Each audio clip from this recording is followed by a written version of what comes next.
নেপালে সেমিনারে যোগ দিতে গিয়ে আটকে পড়েছেন আলিপুরদুয়ারের 12 ভিসার এক তরুণী সহ বাংলার 2 ও ত্রিপুরার 1 পিএইচডি স্কলার। নেপালে ভয়াবহ অবস্থা, বর্তমানে জ্বলছে দাউ দাউ করে আগুন, ছাত্র আন্দোলনে উত্তাল কাঠমান্ডু সহ একাধিক এলাকা। জানা গিয়েছে জলবায়ু পরিবর্তনের উপর একটি আন্তর্জাতিক সেমিনারে অংশগ্রহণ করতে নেপালের রাজধানী কাঠমান্ডু গিয়ে বিপাকে পড়েছেন ভারতের 4 পিএইচডি স্কলার।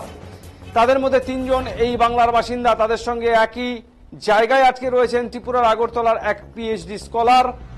এদের মধ্যে একজনের বাড়ি আলিপুরদুয়ারের 12 ভিসায়, একজন জলপাইগুড়ি, একজন ত্রিপুরার ও অন্যজন কোচবিহারের দিনহাটার বাসিন্দা। গত 5 সেপ্টেম্বর সড়ক পথে কাঠমান্ডুতে পৌঁছান এই 4 ছাত্রছাত্রী। এদের মধ্যে মনিহার তালুকদার নামে ছাত্রীটি মেঘালয় ইউনিভার্সিটির পিএইচডি পড়ুয়া, বাকিরা কল্যাণী কৃষি বিশ্ববিদ্যালয়ের ছাত্র। এই আন্তর্জাতিক সেমিনারে মনিহার তার গবেষণার উপর পুরস্কার পায়। সেমিনার শেষ করে 9 সেপ্টেম্বর তাদের সড়ক পথেই শিলিগুড়ি ফিরে আসবার কথা ছিল, কিন্তু হোটেল থেকে বের হয়ে যখন তারা বাস ধরতে যাবে তখনই জানতে পারে কাঠমান্ডু চলে গেছে বিক্ষোভকারীদের দখলে।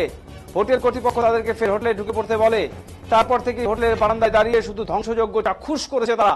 সেই থেকেই কার্যত বন্দি দশায় হোটেলে দিন কাটাতে হচ্ছে তাদের। অপরদিকে এই খবর পৌঁছায় আলিপুরদুয়ারে 12 ভিসায় মনিহারের বাড়িতে। তারপর থেকেই উৎকণ্ঠায় কাটছে তার পরিবারের দিন রাত। তারা নেপালে অবস্থিত ভারতীয় দূতাবাসে যোগাযোগ করলে তাদের আপাতত হোটেলের নিরাপদ আস্তানা থেকে বের হতে মানা করা হয়েছে।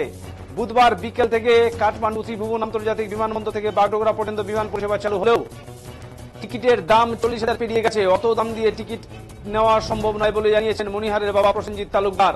তিনি কেন্দ্র ও রাজ্য সরকারের কাছে অনুরোধ জানিয়েছেন তারা যেন তার মেয়ে সহ বাকি ছাত্রদের দেশে ফেরার ব্যবস্থা করে দেন।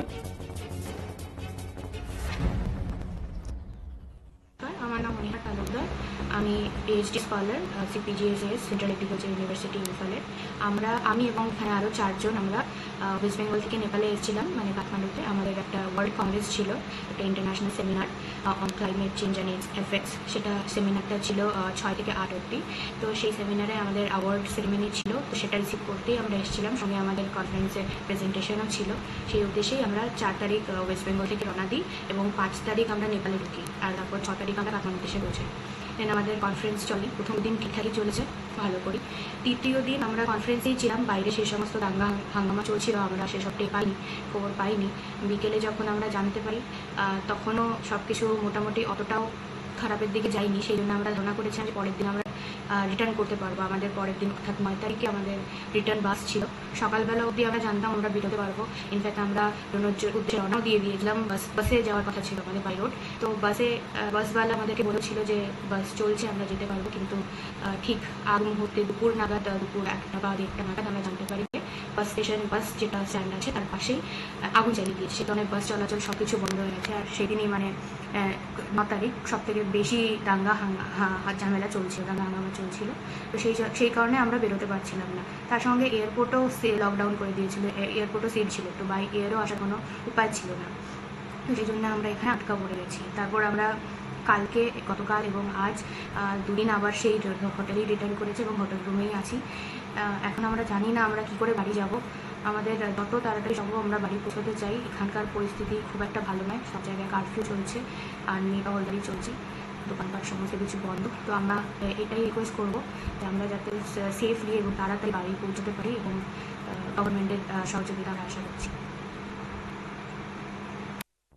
নমস্কার, আমার নাম মনিহার তালুকদার। আমার মেয়ে গত 5 তারিখে এখান থেকে বেরিয়ে কাঠমান্ডুটায়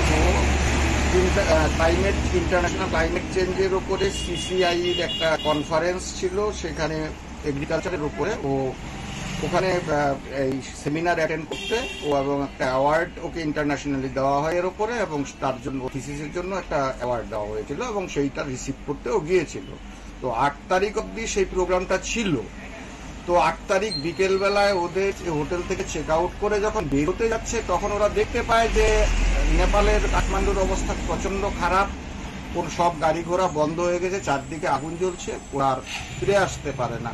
ওরা বর্তমানে যে হোটেলে ছিল সেই হোটেলে আবার ফেরত গিয়ে 2 দিন ধরে সেখানে চেকিং করে সেখানেই আছে এবং ওরা দেশে ফেরার জন্য রাস্তাঘাটের অপেক্ষা করছে।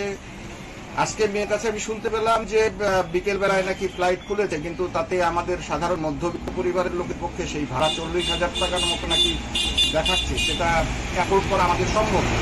তো এই মুহূর্তে আমার বর্তমান ভারত সরকার এবং পশ্চিমবঙ্গ সরকারের কাছে আবেদন, তারা যেন অবিলম্বে আমার মেয়েকে ফিরিয়ে আনতে হবে। আচ্ছা, ওখানে আপনার মেয়ে কি একাই গিয়েছে? না, আরো আরো 3-4 জন ওয়েস্ট বেঙ্গলের ত্রিপুরার আর 3-4 জন আছে ওর সাথে একই হোটেলে নাকি। ওরা কি ভারতীয় দূতাবাসের সঙ্গে যোগাযোগ করেছে? হ্যাঁ, করেছে। ওদেরকে কি উপদেশ দেওয়া হয়েছে ওখান থেকে? ওদেরকে বলা হয়েছে যে ওরা যেন হোটেলেই থাকে, ভবিষ্যতে পরিস্থিতির উপরে কি দাঁড়ায় সেটা তারা দেখবে। আমার